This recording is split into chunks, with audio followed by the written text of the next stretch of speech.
The Bears. Because of the way they play the nickel corner here, and the nickel corner plays 85% of the snaps. He's got to be like part linebacker.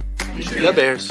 When you're in a scouting room, there's going to be differences of opinion. The Bears. Well, you're looking at traits. And remember when he tested very, very well. The Bears. Greg, why are teams wrong on quarterback evaluation so often? Number one, it's a hard position to evaluate. Former Bears scouting director Greg Gabriel talks football live every week on the Barroom Network. Also available on demand.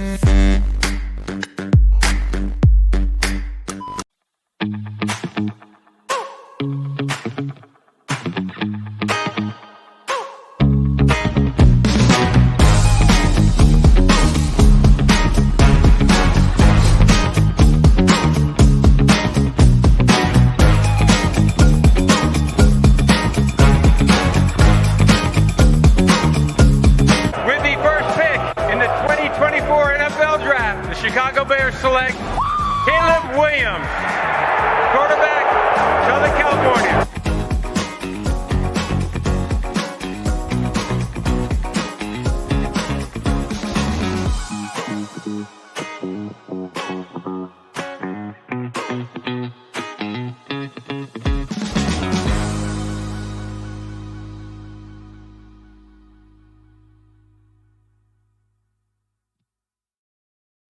What's up, Bears fans? We are back at it again. Guys, football is here. We had the first preseason game of the season. It was the Hall of Fame game in Canton, Ohio. A lot of festivities going on with that this weekend. Tomorrow, there will be, I believe it's at noon, there will be the Hall of Fame ceremony. A lot of stuff to talk about there. A lot of stuff to talk about with this game that we saw yesterday. Jeff, why don't you introduce yourself tonight, and let's get talking about this Hall of Fame game. What's up, guys? Like Tim said, that we had our first game yesterday. First game with this new team, and obviously the starters didn't play, which was kind of expected on my end. I mentioned that to you guys last week when we had our show, but there was a confirmation from Eberflus early in the week that the starters, in fact, were not going to be playing. So I thought that was kind of, like I said, that was pretty much my expectation. Some people said that they thought the starters would play. I just figured with that fourth preseason game, it didn't make a lot of sense, especially considering the fact that typically starters don't play in that Hall of Fame game anyways. But just a quick reminder, guys, if you haven't already, please like the video as usual. You can follow us on YouTube here at Barroom Network. You can also find the same channel wherever you get your podcasts from, but we're normally live here on YouTube. You can follow Tim at TimWillis24, and you can follow me at _Jeff Willis. Those are both on X, and same with Aldo at Barroom Network. So there's some technical difficulties going on X right now, so we're not able to stream live on there. But for you guys who are here on YouTube, as usual, go ahead and throw your comments, your chats, anything you want to say in the comment section, any questions you have, so we can get to them throughout the show and hopefully get to whatever questions you have by the end of the show. So as normal, guys, let's just kind of get this thing going. Like I said, there are definitely some things to take from that game last night. There was, I didn't get a chance to watch it right away because I had a softball game last night, but when I got home, I definitely watched the replay. And for those of you who also got a chance to see the game, there were some positives to take from it. I was a little concerned early in the game. Now, granted, this was the backups that were playing in this game, guys. Like I said just a minute ago, there's no starters in this game, but the pass rush was a little bit concerning at the start of the game. We kind of got picked apart early and often in that first drive. Houston ran all the way up and down the field and scored, but the Bears defense settled in as the game went along, and they really played well in the second half, especially. Now, the game got rained out and didn't play the fourth quarter, but they looked pretty good towards the end there. And before I swing it back over to you, Tim, the key takeaways that I had from this game, and they were both backups, was Brett Rippon and Colin Johnson both had excellent games last night. Rippon I don't know if he's necessarily in a competition for that number 2 quarterback spot, but I would fully anticipate him making the practice squad at the very least, just by the fact that he's a veteran presence, and he played well last night. Now, granted, it's only been one preseason game, but the guy showed something. I mean, he definitely has command of the offense. He's got pretty decent arm talent. I like the way he ran the offense last night. And Colin Johnson, who's a backup wide receiver. He's another guy who's been around the league for a while, about 5 years now. Has had some injury issues and stuff, but he had an excellent game. I mean, he's a big-bodied guy. He moves pretty well, and he had a couple nice back shoulder throws on go balls from Rippon where he went up and got him. And one of them was he wasn't able to hang on and control it throughout the end of the catch. He kind of bobbled it, and then when he hit the ground, it was forced out and ruled incomplete. But two really, really good efforts, and the first one was a nice catch. He had 2 touchdowns in the game last night, so I was impressed by that. There was a couple other guys that I had an eye on that I'll mention in a little bit, but what were your takeaways from the game, Tim? Well, I'll piggyback off that really quickly. The whole Colin Johnson part of it. Early in the game, I was a little concerned. There was a dart from Brett Rippon that was like on the money on a slant little crosser. And it just went on. Huh? The one to Sweeney, or are you talking about a throw to No, Colin I'm talking Johnson? about the one to Colin Johnson. It was right in his hands. He had to go up a little bit for it, but it was off of his hands. It was a beautiful throw, just a dart in the middle of the field, and it went off of his hands, and he dropped it. So I was a little concerned early about that. I was like, well, this is kind of a start to what this game's going to be like. But he settled in really nicely. I thought he had a good game, and I feel like he's got a strong case to make the roster because of his special teams abilities as well in there. So that was good to see that. Yeah, Brett Rippon did look good, and he was throwing the ball downfield. He wasn't afraid to take shots down the field, and he looked pretty good, solid. He has good arm talent from what I saw. I'm sure there's a reason he's not been an NFL starter for the majority of his career, but he looked pretty good from what I saw from him. But to get to where I wanted to start tonight, Jeff, and I know I've been harping on and on and on recently about Khalil Herbert, but once again had an excellent game. He only got 4 carries, but he averaged 8.8 per carry. Big runs. They were big runs. He had one big 19-yarder that looked. I mean, if one tackle, if he hadn't gotten tripped up, he was gone. I bet he was probably taken to the house. Before you continue, I want just one point I want to make real quick about that, because it's the same thing that I've mentioned about Khalil Herbert in the past on this show. I feel like Herbert's one main issue as far as he's concerned as a runner is he just lacks that top end speed. And in my opinion, a guy like DeAndre Swift, if he were to have that kind of run and get into that field and he had just that one guy to beat, it'd be awfully hard to bring him down there. Herbert, for as good as he is of a runner, as good vision as he has, and he is pretty good with contact too. He does break some tackles. If he could just have that little bit of extra speed, I feel like he could really hit some home run balls. And he's been caught from behind running down the field before. So, like I said, nothing against the guy. He's a good running back. If he just had that little bit of extra gear to him, I think he could be a very, very good player, but he just doesn't have that. And it's kind of held him back in the past, in my opinion. Well, and by all accounts, from what I've heard so far this offseason, his speed is picking up. It sounds like he's worked on his agility and things like that. So maybe we could see a little more of that top end speed because the injury. I don't know what exactly his workout was, but from what I've heard about, that's something that we could see be an improvement this year. And obviously, the two main things were the pass protection and pass blocking, pass protection and the passing game in general. And I just want to throw it out there. Ironically, his second snap of the game, he motions out wide and he actually goes on a route. I saw it. Like he went deep. And Rippon actually looked his way first and then he threw the ball elsewhere. I think that's actually the same play that he missed Colin Johnson in the middle field. If I'm not mistaken, I could be wrong, but I believe it, or not missed him, but Colin Johnson dropped it. I believe that was the same play. Again, I could be wrong, but that was a little bit of a breath of fresh air for me to see that Shane Waldron's lining him out wide, and maybe he's improved in that area as well. Well, it's interesting you say that. See if you can hold your thought. I was going to say it's interesting you said that because I mentioned, I don't remember if it was last week or the week before, but from what we've seen in training camp so far, there were some reports out there that, especially one play that I know of for sure, there was a report that from one of the beat writers that Waldron at one point had on the field in his personnel grouping, Swift was lined up wide and Herbert was in the backfield. So that tells me he's gonna mess with these personnel groupings a little bit and try to get mismatches however he can, and to me, you might be looking at, like you said, maybe Herbert gets split out wide once in a while, but I mean, personally, I would think if they're going to use a personnel grouping where you've got both of those guys Herbert and Swift in there, it's probably going to be Swift that splits out more often because he's such a good pass catcher.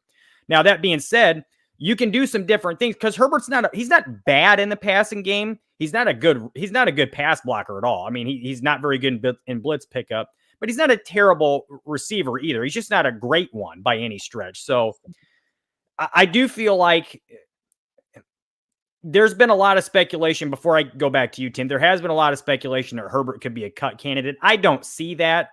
I think they're going to find a way to use him because he is a good runner and he's just a better pure runner than Roschon is, in my opinion. Roschon's not a bad runner himself. He just does the other facets of the game a lot better than Herbert does as far as the pass pro, as far as he breaks a lot of tackles. He doesn't go down easily. He just does that a little bit better than Herbert does. So again, I don't see him as a cut candidate, but just in my opinion, I don't see him not making the roster. It's going to be the back end of that running back room where I'm going to be interested to see what happens. And real quick, again, before I go back to you, Tim, there's a comment in here from Cliff. I wanted to mention that too. Yeah, he says that Herbert and Akers. Yeah, go ahead. Sorry. I was just going to say he mentions that Herbert and Akers were like men playing with boys. In person, you could tell how much better they were. And the one thing I would say to that is they definitely did look like they knew what was going on. But again, they're two veteran players playing against backups and a lot of young guys at that. So Herbert, I mean, he's shown that he can play against the big boys anyways, as far as, his running ability. So it didn't really surprise me that he was out there breaking off big runs and whatnot. But I was pretty happy with the way the offensive line blocked as far as not having their starters in. They blocked up those running lanes pretty well. So just in my opinion, and Aldo says that Roschon's a power back, Herbert's a cutback running back, and I 100% agree with that. They definitely have different I would say that Herbert's much more agile, and he's got very, very good burst as well. Whereas Roschon is one of those guys, he's just going to stick his nose in there and run you over. That's just the way he plays ball. And he's good at it. And like I said, he's not a bad runner himself either. He's a pretty good running back, all things considered. So I like our running back room. I think it's deep, and I think it's got a lot of different moving pieces that work well together. But go ahead, Tim. I'm gonna go ahead and read off Scottish Bears comment because this is what I've been saying for weeks now. The problem, he says, the problem is if Swift goes down, is Johnson good enough to be his runner as the number one runner if Herbert's traded? Not for me. Herbert stay on the roster. And this is what I've been saying for weeks now. Running back is a position in the NFL, it's especially where guys get hurt often, early and often. Last year. Yeah, I mean, and exactly. We had at one point Kari Blasingame was our lead back during the game because we had no running backs. And DeAndre Swift has a history of injury. He just does. And last year was his healthiest season. I think he only missed one game, if I'm not mistaken. And that's not to be expected of him. He's missed games in every year he's played so far. In significant time, it's usually, if I'm not mistaken, about 6 games a year. So that's not something you can necessarily count on is Swift's health. And one thing I will also point out is, I've been saying this as well. Khalil Herbert has led the NFL in yards per carry for 2 years in a row. And I don't care what anybody says that, he's one-dimensional. Sure, I understand that. But he's not terrible in the passing game like you just said moments ago. He's not terrible in that regard. He's not the best pass blocker, but he's also not terrible at it. He's very good either. He's not, but he at least gives some effort there. And he doesn't always have to pass block. DeAndre Swift isn't going to be the best pass blocker either. That's what Roschon Johnson is here for. But what I'm saying is Herbert is so good in the run game, in my opinion, that's not somebody you just let go. Because here's the thing. You're not going to roll with 2 running backs on this roster. It's not going to happen. Even going into the season, they're going to need 3 running backs. Even if they're not running a committee, most probably teams, 4. If not all teams, exactly, they run with 3, maybe 4, and Travis Homer isn't going to give you a whole lot of running. I don't want to say ability, but he's not a guy that's going to come in there and take the rock for you. So that's not why he's on the team, though, either. That's not why he's on the team. Exactly. So. He's there to play teams. So to me, Khalil Herbert gives you the most upside in the run game, in my opinion, even more than DeAndre Swift does. Although Swift is a little more explosive in all different areas, I think Herbert's a little bit better of a runner in my personal I don't know about opinion. that. But I will say that I think Swift is more dangerous in the run game as well as the pass game. He's just more dangerous in general. But Roschon Johnson, getting to this point really quickly, I know the Bears love him and everybody talks about him. I am not impressed with his running game so far, what I've seen last few years. Yes, he runs hard. he will get some of those tough physical yards, but a lot of times he gets a little bit of contact and he misses holes, or he doesn't burst into a certain hole that's there, and he just doesn't pick up anything out of it. And, he did have 6 carries yesterday for 24 yards. So he averaged 4 yards a carry, which is, pretty good. That's a pretty good average. But again, this is against backups. So I'm not putting a whole lot into that, as I'm not putting a whole lot into Khalil Herbert's runs last night. Although we've seen him do this consistently for 3 years in the NFL now. So against starters. So I don't really think much into that. But I'm honestly not super impressed with what I've seen from Roschon Johnson in the run game. And honestly, I don't believe that he's really there for that reason. A lot of the reason they like him out there is for that pass protection, because he is really good at it and he's really good on special teams. But I'm going to get into this a little bit later as far as guys that I could see potentially making the roster and guys potentially getting cut. And I think it's important because since Roschon's really good at playing teams, I see him making the roster, and I see Khalil Herbert making the roster, even though he doesn't play teams. But there's a lot of guys that are on that fringe bubble that I think will make it, obviously, because of their special teams abilities.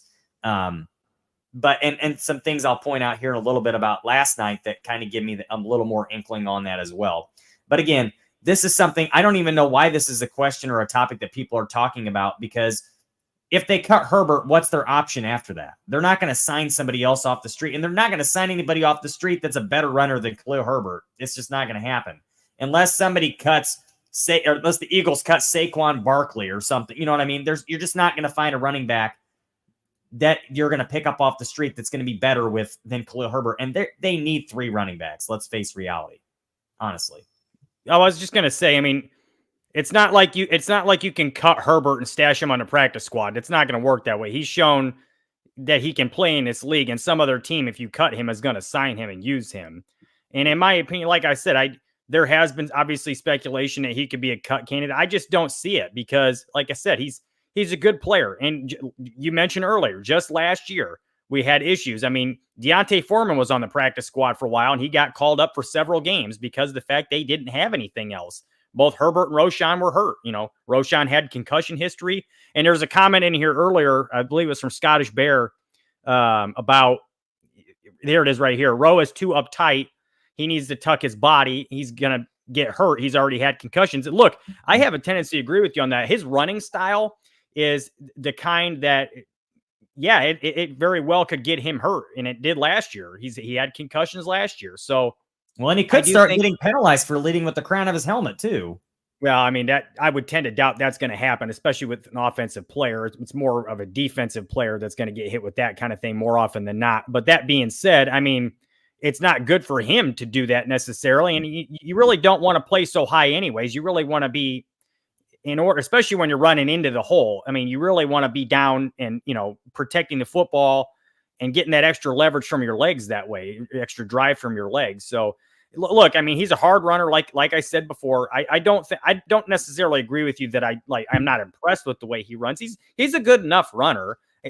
I also agree with the comment that was in there earlier that I don't think he's necessarily a number one guy that you just, if you have an injury to Swift. Well, Hank, before you finish your point, I want to ask you a question before you finish that point. Yeah. If DeAndre Swift is to go down, would you prefer Roschon Johnson as your number one or Khalil Herbert as your number one? Well, like I was just getting to that. I mean, obviously you would want, and here's the thing is I don't necessarily want either one of them to be my number one. I want them to have a committee approach in that regard because they're going to work better. If you had to have the ball go in somebody's hand with the game on the line of the two, where would you go? Have to run the football, it depends on the situation.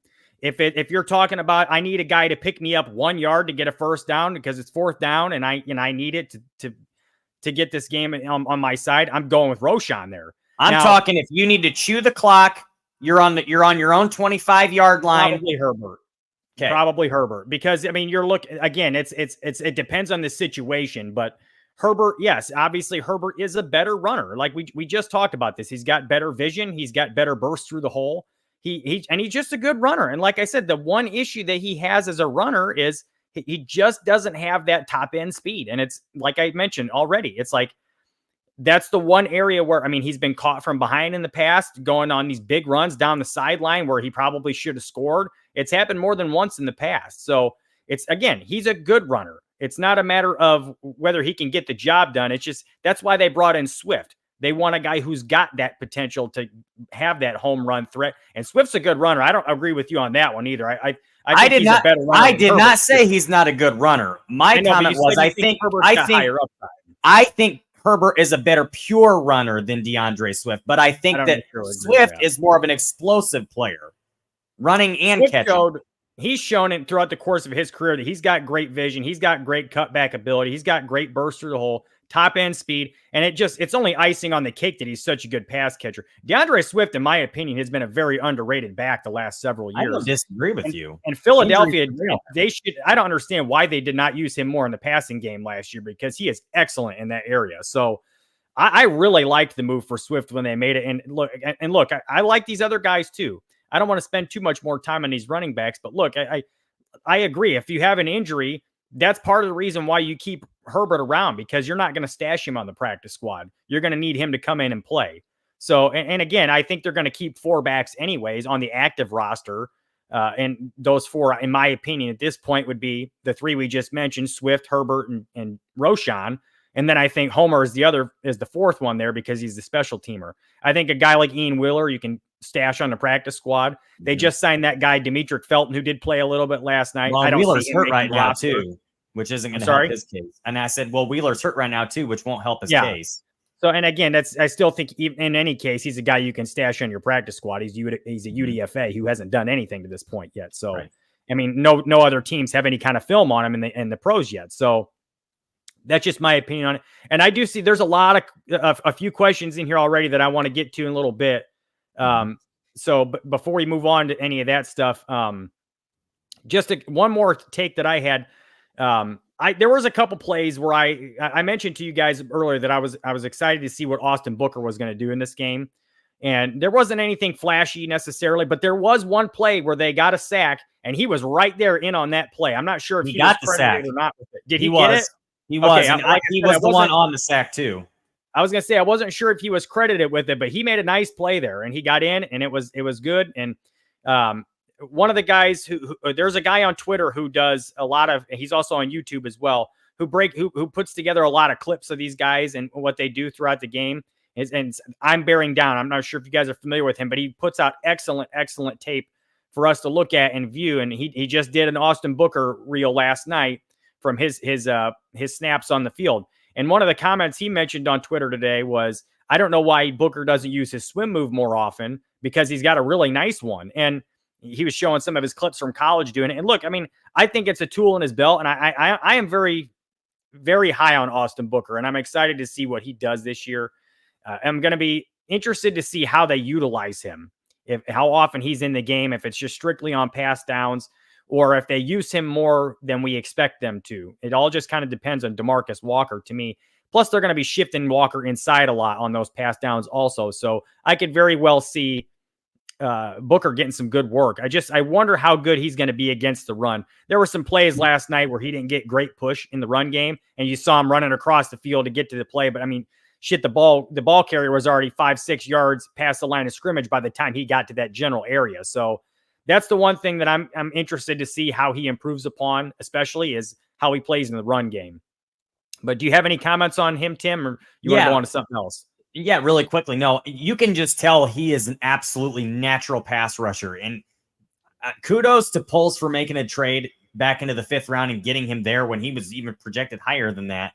This kid is going to be good. I really think he is. Like, he just has such a good set of pass rushing skills at such a young age, and hasn't had any playing time outside of one season. Didn't even start. But just watching him, I'm telling you, if I had to put an over-under in sacks on him and it was 6, I'm taking the over on him, because I really think that with Montez on one side, he's going to have a lot of opportunity, and he's beating NFL talent right now. And that's a guy they've been talking about at practice too, who has been really good. This kid, there's something different about him. I think he's going to be that diamond in the rough. He's going to be a guy that comes in quietly and just dominates. at some point, I really like what I've seen from him, and he just burst onto the scene last year. I mean, do I ever think, like you said, he's going to be a guy that's going to be really good on rundowns? Probably not. He's not very big. And he probably wasn't asked to do that very much in college. Could he become that? Maybe. But as far as pass rushing goes, he's a natural. And if you just play him on third downs, you're going to keep this kid fresh. As much as they like to substitute on Matt Eberflus's defense, I can see this being a really good opportunity for him. And I could see him getting those 6+ sacks in his rookie year. I would not be shocked if he did that. I would not be shocked if he broke the Bears rookie record for sacks. I really wouldn't, to be honest. I'd be a little surprised because I think Mark Anderson has it right now, I believe, correct? And I think he had 7 his rookie year, and he fell off. I hope that's not the case with Booker. I would hope that Booker continues to steadily increase throughout his career. Couple comments real quick that I want to get to here before we get to some of these questions also, and whatever other topics you want to get to, Tim. Aldo mentions Colin Johnson with the 2 touchdowns and the first special teams tackle under the new rule. I meant to say that to you guys. Colin Johnson's a good special teamer, so I'm going to be interested to see whether he makes this roster or not, and I want to get into that in just a second. But so did I. Yeah, he did make the first tackle under this new special teams rule, and he's the first player of all NFL players to make that first tackle. And he mentioned in his press conference that was a cool moment for him. So he had a good game last night. And before I get to this other comment, I want to mention, I think Colin Johnson has a serious chance to make this roster. I'd be surprised. I wouldn't be surprised either way if he did or didn't, but I think he's got a real shot because the way I look at it, your top 3 spots are obviously taken already. You've got, DJ, Keenan Allen, and Roma Dunze. And by the way, we'll get to DJ Moore's contract in a little bit as well, because that was a huge deal for us. Tyler Scott is your 4th guy. He's not going anywhere. They just drafted him last year, and he's been turning heads in camp. And Caleb has definitely got some connection with him as well. And then 5th, I think Willis makes the team strictly for his special teams prowess. I don't see them moving on from a 3rd-round pick, especially with this new kickoff rule. They're going to want to at least see what he can do in it before they make any decisions on that. I was surprised that they didn't use him at all last night, but again, the starters didn't play, so that was probably by design. He's probably the starting kick returner at this juncture. I want to get into that in a little bit too. We can if we have some time, but and again, so that's the top 5 spots. Now you very well could keep a 6th wide receiver on this roster. A lot of teams do, and some teams just stick with 5. It all depends. But Colin Johnson's a good special teams player too, so I would not be surprised to see him get that last spot. Number one, because he's another guy who can play the X. He's a big guy, big, tall body. And we saw on those back shoulder throws yesterday that he can go up and get the football. And again, if a guy who can play teams at the back end of the roster, those are typically the guys that make the team. Now, it all just depends on how the rest of the roster works out. But again, that's why I said I wouldn't be surprised one way or the other to see if he makes the team or not.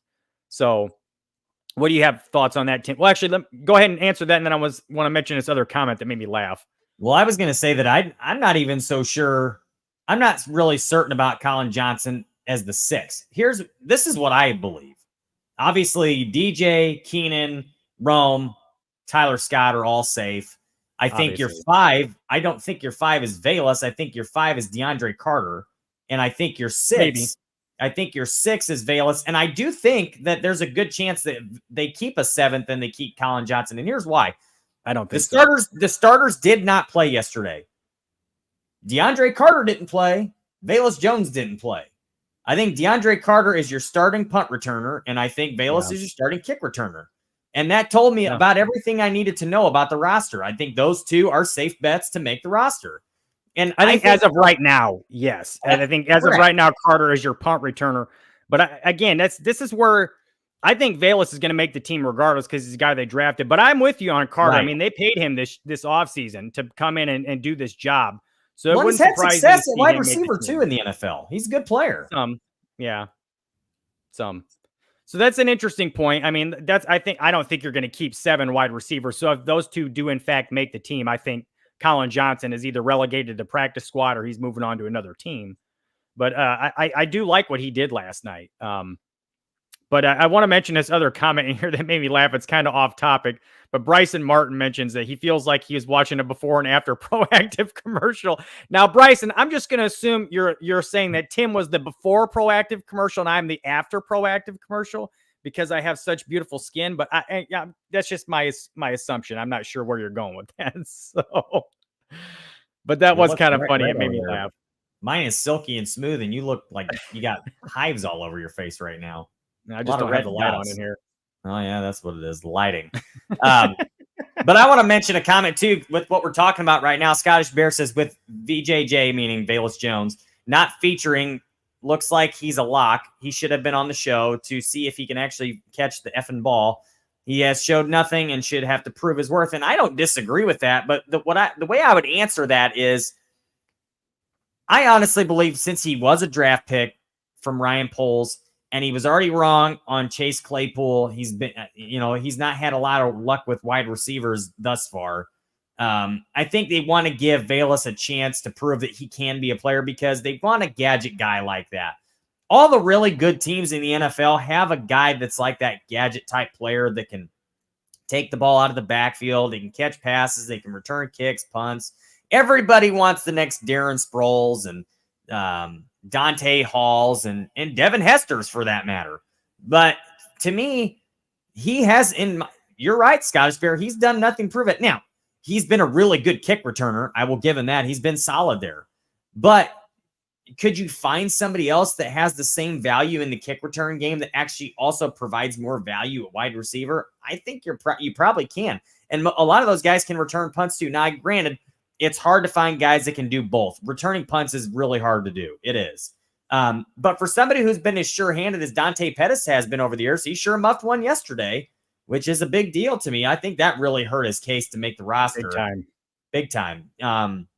Especially with all he was the a long shot anyways, but that definitely did not help him. He was, and I think that was his best chance to make the team was that. But yeah, that definitely hurt him, even though he's been pretty solid there over, with the Bears he was at least 2 years ago. But I don't disagree. I think Velus has a lot to prove, but I do think that at this point, he is not even remotely a cut candidate. I think his roster spot is safe. Unless he blunders badly the rest of this preseason when he gets opportunities, I just don't see him going out. And I think Richard Hightower likes Velus a lot too. And that's where he provides the most benefit is on special teams. And he's been a pretty good special teams player, not just in the return game. So we can't forget also, this guy was a 3rd round pick. They're not just going to give up on him after two seasons. Even they and I do think that they'll utilize him more offensively this year. I think they'll get creative with how they use him. But I think that this kickoff rule is probably the best thing that could have happened to him because it's going to give him an opportunity to showcase what he can do. And again, I think that's why he didn't play last night because he's, as of right now, the anticipated starter there. Mm-hmm. So, but again, this is, to me, somebody said something similar to this in the chat a few minutes ago. I didn't catch exactly who it was, but in essence, this is his chance to put up or shut up. He's not going to get many more opportunities after this year. Next year, he's going into his 4th year. So if he can't show much after this year and into next year, he's not going to get re-signed with this team. So it's going to be interesting to see how he does with this new kickoff rule. And the one thing I wanted to mention about the kickoffs that were kind of interesting to me is that now, again, this is the first time anybody's done this yet in the NFL. So it's going to be a work in progress the entire season. Teams are they're going to do things that get creative and they're going to find success. And then other teams are going to adjust to that. So we're going to see this going on throughout the season. But what was kind of interesting to me last night was that really the kickoff coverage units were, they played better than the kick return units did last night. There was good coverage from both teams. And that kind of surprised me a little bit. I thought we might see a couple returns that broke a little bit, maybe not going to the house, but I thought we would see some good returns last night. And we really didn't. I don't think anybody returned the ball past the 25 or 30 yard line. So there was the one kick that went into the end zone and came out to the 30. But outside of that, I mean, there really wasn't anything big. And that was kind of interesting to me. So we'll see what happens throughout the season if that starts to change. I'm sure it will at some point. But I do want to see how that goes and how special teams coaches utilize that return game and how much success it has. Because if we see what happened last night throughout the season, where the coverage units are having all the success, this rule is not going to stick around. We got to remember, guys, this is a 1-year trial basis for this kick return or for this kick coverage. So new kickoff rule, I should say. So we'll see what happens, but that's kind of my take on that. Real quick, before we go on to another topic here, I'm reading some of these comments, and it looks like Cliff was actually at the game last night. So that's cool, Cliff, that you had a chance to go to Canton and watch that game. And I hope everything was good. I saw your comments about the rain and driving down the highway and stuff, and it was being a little dangerous. So I'm glad you're back safe. But congratulations on going to get to see that game. I'm sure it was a great time. Did you have a chance to go into the to see the Hall of Fame bus or anything like that? Did you get to go in there at all? I'm curious to see that. So let us know in the chat. But real quick, Tim, if you don't want to get into something else outside of this, I want to talk about this DJ Moore contract extension for a few minutes. I want to piggyback off the kickoff real quick. Go ahead. So go ahead. Interesting statistics. A couple interesting statistics here. Last year, the percentage of kickoffs returned, the return percentage was, I believe, 22% of the time. Last night, 7 out of 8 were returned. And the one that wasn't returned, obviously, was the one that Cairo kicked for a touchback. The ironic thing, like Jeff was saying, I was listening to Adam Hogue earlier today it was from last night, I believe, on CHGO, their show, the post-game show. And if you had to guess, where would you say the average starting field position was on kickoffs last year? Just a guess. What do you think? Last year? I mean, there were so many touchbacks, so I would imagine it was around the 25. Yeah, it was 25.2, if I'm not mistaken. It was 25.2, the 25.2 yard line. Last night, do you think there was the ironic thing was it was like, I believe it was 26 point something was the average field position start point last night. So this is where it's this is to piggyback off what you're talking about. The NFL, the whole purpose of this is they wanted to see more of that variance. They wanted to see a lot more kickoffs return for touchdowns, but they also wanted to see more returns in general. They also wanted to see more, big returns, but they also wanted to see a lot of guys stop short or stop deep in their own territory. They wanted to see more variance instead of everything starting from the 25-yard line. And if we saw anything from last night, the average starting field position wasn't a whole lot different from last year. So just to continue what you were saying, I would think it's going to have to do some changing or this rule is going to be gone too. And, Devin Hester wanted to see it last night too, and we'll talk about him a little bit later if we got some time. But go ahead, Jeff, into your next topic that you wanted to discuss real quick, and then we'll get into more of this from the Hall of Fame game. Yeah, I do want to get into DJ's contract, but I see Cliff mentioned that he went to the Hall of Fame today, spent 4 hours there, and said it was packed with people. Great place to visit. Congrats, Cliff. It sounds like a great time. I would love to go see it one of these days, and especially check out all the Bears Hall of Fame busts like Dick Butkus and Walter Payton and see some of those guys. I'd be very excited to see that one of these days. And now that we've got 3 new Bears that just got inducted, be even more Bears to go check out. So congratulations on that. I'm glad you got a chance to see that, Cliff. And he also mentions that the best hologram sound and video system he's ever seen for one of the attractions was 20 inspirational stuff hosted by Joe Namath's hologram. That sounds pretty interesting. I wonder what that's like. I appreciate you saying that. So any of us who have a chance to go to the Hall of Fame can check that out when we're there. So anyways, real quick, I don't want to spend too much time on it, but I think it's very important news because a lot of the other networks and a lot of the other podcasts that you guys might check out Bears related have talked about this contract, and we just now are having our show since it happened. But DJ Moore getting an extension, and a big one at that. 4 years, $110 million with I believe it was $82.6 million guaranteed. That's big money, big time money. And he's not the highest paid guy. There's Justin Jefferson is making like $35 million a year, and this contract slots him in at $27.5 million. So I believe his APY is 7th in the league right now, but he's got the 3rd most in guarantees. Now, there's 2 main points of emphasis that I want to make here. And Aldo's got a really funny comment in the chat that I'm not going to repeat on here, but in any case, so there's two main points of emphasis I want to make about this contract. Number one, there's really 3. Number one, you're rewarding a guy who has outplayed his contract to this point. The deal he got signed to Carolina, he has outplayed. He's been better than the money that he was given by them. And this is a raise given to a guy who came in and has showed he's your guy. He's the best player on the team. And they're rewarding him for, especially not just as a player, but the person he is and the teammate he is. Matt Eberflus has mentioned he's the hardest worker on the team.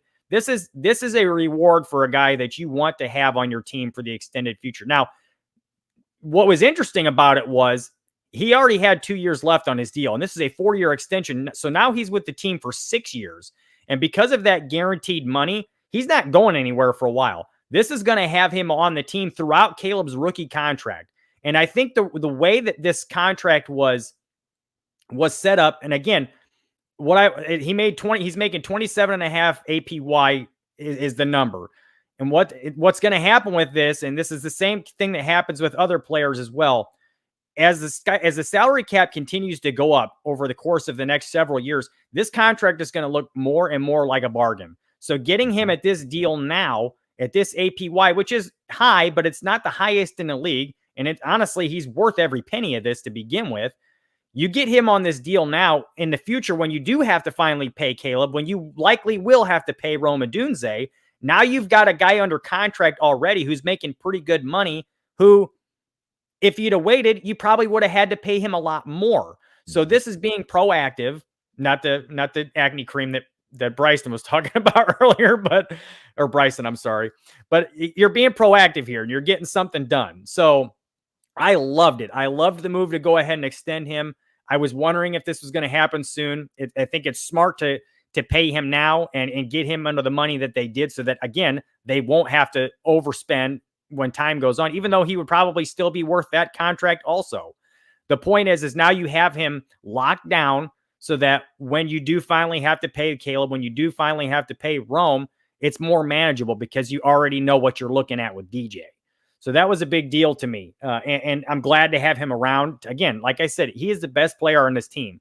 And I cannot believe this guy did not make the top 100 list, and neither did Jalen Johnson. And this is a list voted on by the players in the league. It just totally shocked me, because these are two guys who, especially DJ, is just vastly underrated in this league. And I can't wait to see what he does this year and in the future years with Caleb as his quarterback, because he is just going to, in my opinion, he's going to blow up if he hasn't already. I mean, the guy had 1,400 yards receiving last year, and he didn't even have Justin for every game. And Justin's obviously not the best quarterback in the league himself. So that says a lot. And especially considering the fact that, again, DJ has had, I've said this before many times, DJ has had success with every quarterback who's thrown to him, and most of them weren't very good. So it's going to be, I'm very, very excited to see what he does in these next 6 years. And this is a huge building block, a huge deal to get this, again, to get this contract done and not have to worry about it in the future, especially when his value is only going to go up. So I'm glad they got this done. I'm glad that he was happy with the deal. And I can't wait to see him in a Bears uniform. Now, what was interesting to me is in his press conference, he mentioned wanting to get Keenan Allen extended now. And his words were that he asked Keenan, "What's your number?" And so he wanted to know how much money Keenan would want in order to get extended.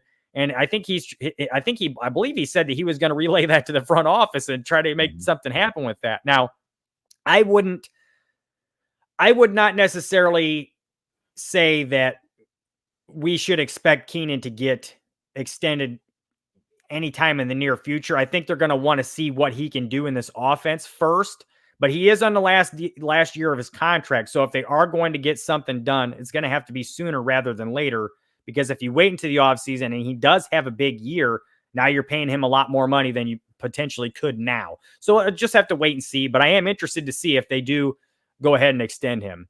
So are there any more comments you want to make on this, Tim, before we move on to something else? But again, I just wanted to make sure we talked about this because it was such a big deal. There's 2 points I want to make about it that I'm thinking about off the top of my head. One, no, he's not in the top, 3, 4, 5 wide receivers in the NFL as far as APY or the contract in general. It's not like Justin Jefferson money, but it is the largest contract in the history of the Chicago Bears, which means something to me. It's more money. It's the most money of anybody on the team. It's more than Montez Sweat. It's more than Tremaine Edmonds. It's right now it's the biggest contract on the team. It's more than Jalen Johnson got. So that says something to me right there, what they believe he is. And number two, it just goes to show how intentional Ryan Poles is, like you were saying, Jeff. But to piggyback that, he's been very intentional of what guys he has signed. And if you think about it, of the guys that are signed for 3-4 plus years, They are all the leaders on this team. Those are the guys that are locked up for a long time. And I can't remember who posted it, but it was, you've got Caleb and Rome here for 5 years. You got DJ here for 6. You got Cole for 4 more. You've got Tremaine Edmonds for 3 more. You've got TJ Edwards for 2 more. That's like your nucleus of your football team right there. And they're all locked up for at least the next 2 years. TJ Edwards being the only one that's 2 years or less. Everybody else is minimum of 3 years. This is where you have an opportunity to get into that Super Bowl window when you have continuity with your leaders and your top players on your football team. And you don't have to worry about losing those guys because of salary cap constraints, which is amazing. So it's such a breath of fresh air. And anybody that's saying that Ryan Poles has not done an amazing job as the general manager of the Chicago Bears can go kick rocks, because they have no idea what they're talking about. This man has come in here and totally changed the landscape of how this organization runs. And it's been nothing short of spectacular so far, in my opinion. Yes, they have to win some games and they have to do some things on the field. But what he's been able to do with what he was given and where it's at now, this team has a lot of opportunity to compete for years to come. And they still have all of their draft assets. They have everybody that all of their top players are under contract. This team is in a spectacular position to have success. Now it just needs to happen on a football field. Now, whether or not it can happen with Matt Eberflus or not, I don't have the answer to that. But time will tell, and we'll see if he's the guy to lead it this year. After this season, I think it'll be pretty telling if he's the guy or not. But that's what I wanted to point out with that, is just how intentional Ryan Poles has been with these contracts and how important that is, that your nucleus, your core group of leaders and your best players are all locked up. I think that is huge.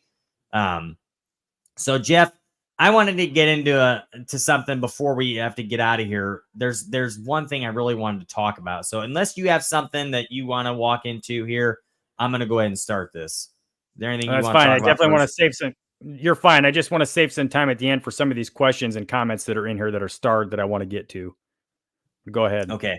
And granted, guys, there's a lot of stuff we could talk about, and we don't necessarily have time to do all that tonight on our show. But the Hall of Fame stuff, we can get into that later on another show. There's plenty of time to this. We still have plenty of off season left, so we'll get into some more stuff later. But there's something that's really pressing, and again, this is something I've been harping about for weeks now. And I asked this question on GTF on Monday. Greg Gabriel Talks Football, but here comes a Nate Davis sighting. You're right. Here comes the Nate Davis sighting. And look, guys, I'm sorry, but I'm trying to give this guy a chance. I really am. I've tried to get him the benefit of the doubt. But if you guys don't know, he started off. He had a full practice the first day of pads, which is good. Both the first couple days. I think for sure the first day. I don't think it was the second day. I don't think he played the whole second day. But he did practice the entire first day, which was good. But now, if you guys don't know, he's injured again, and there's not really a timetable for his return. This is according to Matt Eberflus. And to me, you want my honest opinion? He had to practice. It was hard, and now he don't want to practice anymore. I don't think this guy's hurt. I really don't. I think he just doesn't want to practice, and he's been known for this kind of thing. I'm not going to judge. I don't know if that's true or not. That's just me speculating.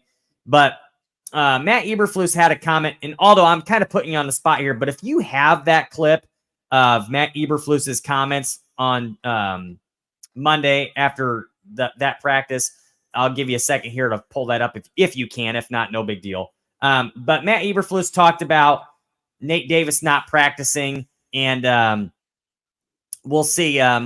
We'll see where this goes. But to me, the guy's got to practice. He's got to be on the field. And I think Matt Eberflus made a little bit of an example for him. Aldo's getting ready to pull this up, Jeff. But do you have anything you want to mention about that? Because I'm going to get into a little bit of a tangent here in a minute. So I'll give you the floor for a second. Well, I'll just say this.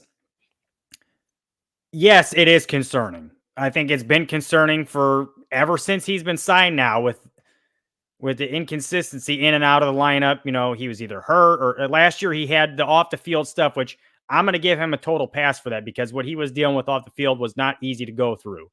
But that being said, there were some rumors last year around this time that he's the kind of guy that does not like to practice a lot. Now, I'm not going to say what's true and what's not true because these are rumors and I have no idea. We've been bitten in the ass by rumors before, obviously. We've talked about this on the show before. So, in any case, look, I'm not going to make an assumption or a judgment call on whether or not he wants to practice. I will say this, that the fact that he's not necessarily consistently reliable to be on the field is a concern.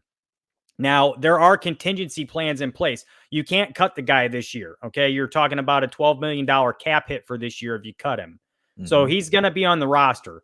I'm hoping he can play. I'm hoping that he's going to be ready when the regular season rolls around and that he can play all 17 games. Now, if that's not the case and he can't play, that's why they signed both Coleman Shelton and traded for Ryan Bates, because Bates has guard flexibility. He's played guard most of his career.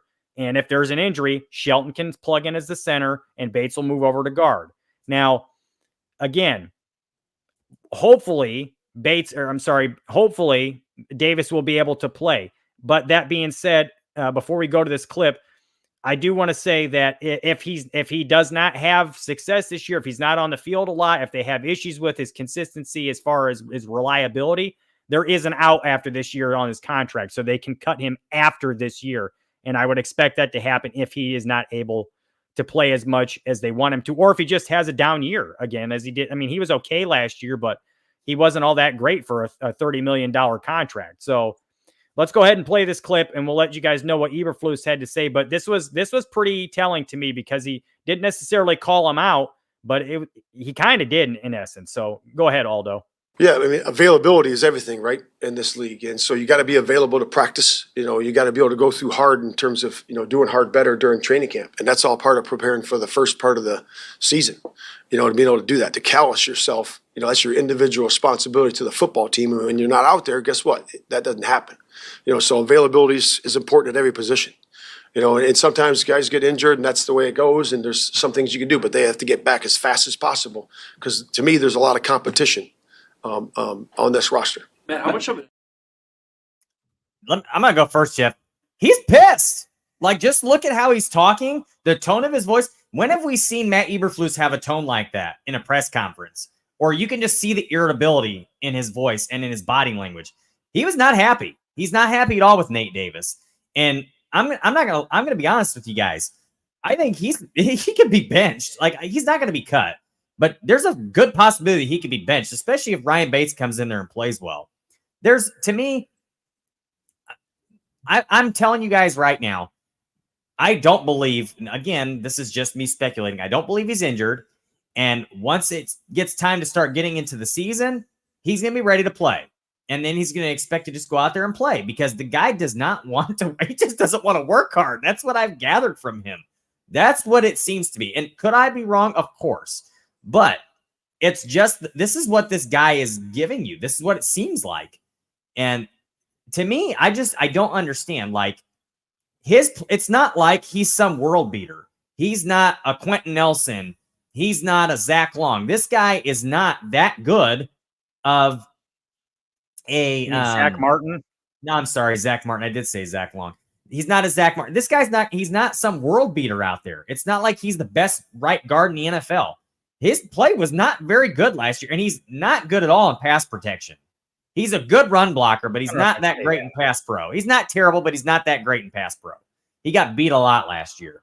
And, I understand he was going through a lot last year, but to me, he should be out there putting all the time in that he can to try to get better because he did not have a great year last year. And yeah, you got your contract, but who's to say you're going to get another one after this? It's 3 years. It's not like you're locked up for the next 5 to 6. You don't know what could happen after this year. You could very easily get cut, and the Bears will eat a little bit of that dead money, but you're not going to get all your money. You'll get your guarantees, but you're not getting your whole $30 million. So to me, this guy has more to and we talked about this last week or 2 weeks ago. This guy has the most to prove of anybody on this Bears roster until he can prove that he can stay on the field, until he can prove that he can practice, and until he can prove that he is a $30 million caliber player. he's not going to play, in my opinion. They're not paying him $30 million to be a guy that doesn't practice and doesn't improve. Here's the thing. What is Matt Eberflus so enamored with when it comes to this team is building that culture. And he's trying to get players that are going to be examples and good role models for these young guys to come in and see this is the Chicago Bears way. And Nate Davis is not doing a very good job of showing what it's like to be a Chicago Bear. And this is the type of player that we want you to be for this team. He's just not a good example of that. And for somebody who, in my opinion, does not have a roster spot locked up, or not a roster spot, but not a starting job locked up at this point, he's sure not showing me that he wants it. They have said over and over and over again that spot is his. But after this comment on Monday from Eberflus, I'm not so sure that his job is safe, in my opinion. Well, I don't agree with that. I think more or less the comments that Flus was making was more of a kick to the ass to Davis than an indictment saying, well, this guy's going to be benched. I think it's more of him just saying, look, you better get your ass on the field and practice more because, and again, I'm not going to speculate that he's not hurt or injured or whatever the case may be. That being said, some guys play through more stuff than other guys do. And if he's hurt, but he could tough it out, maybe that's what Flus is kind of going with there. Maybe he's just kind of saying, look, Davis, I'm saying this in public right now because I want you to hear and I want you to realize that we need you to be ready to go and we need you to tough this shit out because he is a starter. He's a starter on this team and he's not going to if he's healthy, he's going to play. That's just all there is to it. If he's healthy, he's going to start. So, but again, there is an out on his contract after this year. So if he doesn't show what they need him to, they can get out very easily next year. He's only guaranteed basically the first 2 years of his deal. And there's not a big cap hit next year if they release him. So it's make or break for Nate Davis this year. It really is. And again, this is why they get these contingency plans in place, why they brought in, the depth that they did. So, again, I agree. It's a situation where it's a situation worth monitoring because look, the best thing that can happen to the Bears is if Nate Davis plays to his capability level. That's why he was signed to $30 million. The worst case scenario is that he doesn't play. We don't want that to happen. So look, we can talk all the shit we want, but at the end of the day, we want him to play and be on the field. And I think that's what the frustration is just that he hasn't been to this point as much as we would like him to be. So we'll see. I mean, I'm not going to speculate about whether he's hurt or whether he can play through it or whether he's just not toughing it out enough or what, because I don't know, but he is working with trainers. So it obviously is something. So again, we'll see. We'll see what happens. But if he's not on the field for week 1, I'm going to be pissed. And I will say that right now. So we'll see, but that's the way I'm looking at it. And I see Jay Grizz just walked into the chat. And this is my quote from back in March. Nobody knows shit that Aldo posted on the screen here. I can't believe you still have that quoted, but that's awesome. But I was mentioning Jay Grizz just now that he's back in the chat. He's one of our resident chatters who's a big Notre Dame fan like Tim and I are. So we always appreciate you being in here, Jay Grizz. We can't wait to see what the Irish do this year also. But Jeff, moving on. Quick, before we move on, really quick. I will disagree with you on the fact that you think he's a starter if he's healthy, though. One thing they talk about consistently is they want continuity on that line.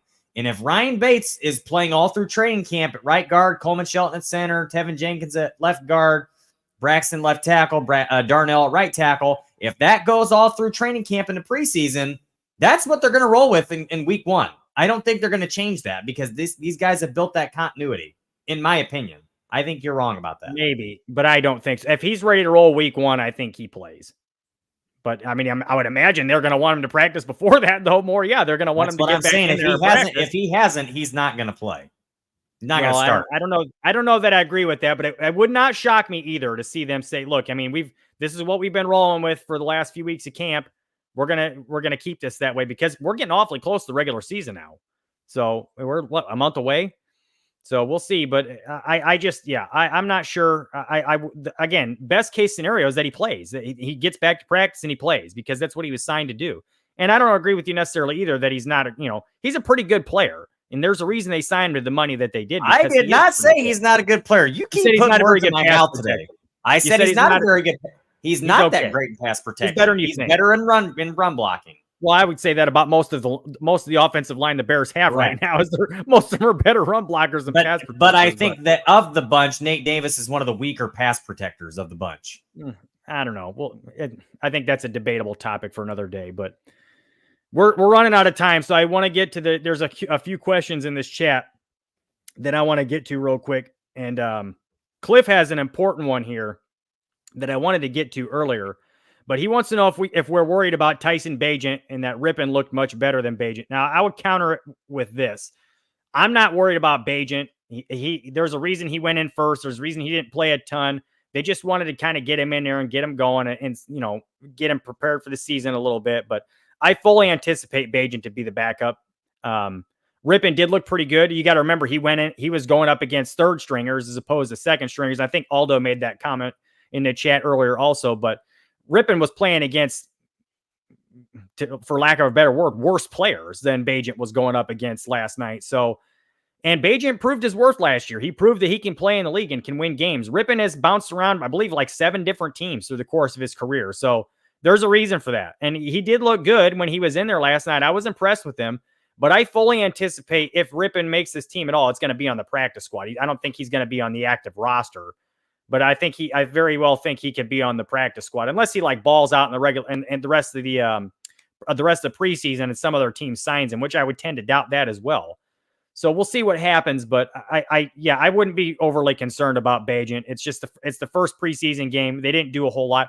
And even Matt Eberflus said last night in his press conference that everything is vanilla, that all the offense and defensive calls were very, very vanilla. They didn't do anything, to scheme or any of that stuff. It was just, let him get out there and play and get a feel for the game again. So, again, I'm not concerned about him. But do you have any kind of thoughts, Tim, before we get on to whatever's next here? Just real quick, I'm not concerned at all. And to me, he only played a few snaps because they have that confidence in him. Typically, when the more the guy plays in the preseason, it's because they want to get more looks at him because they are more unsure of their roster position. So, to me, the less they play early, that's usually a good sign. I'm not worried about Tyson at all. He's the number 2 quarterback on this roster. No doubt in my mind. Yeah, Aldo, just to go back to what we were talking about with Nate Davis before we move on to this next point, Aldo mentions that I think he's talking about Poles here, needs to reassess his pro player personnel director. And look, some of the free agent signings they've made from other teams kind of makes you wonder about that.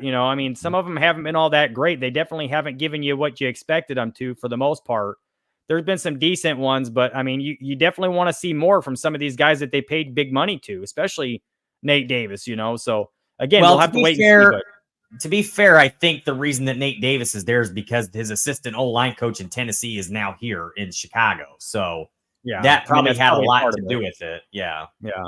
Well, I'm not sure if was he brought in this year or was he already there last year? Was he already with the Bears last couple of years? He was already with the Bears. Yeah. Okay. He came over with him. Or no, okay. I think he came over with Simo in the beginning. I think Simo brought him in as the assistant line coach. I'm not 100% sure on that. So I don't want to. You'll have to fact check me, but Greg talks about this all the time. That Nate Davis was one of his guys. So yeah, he's currently there now. He coached Davis in Tennessee, and he's there now for sure. But I'm just not 100% sure if he was there before, if this is his first year there. Brought in with Waldron. I don't quote me on that because I don't know.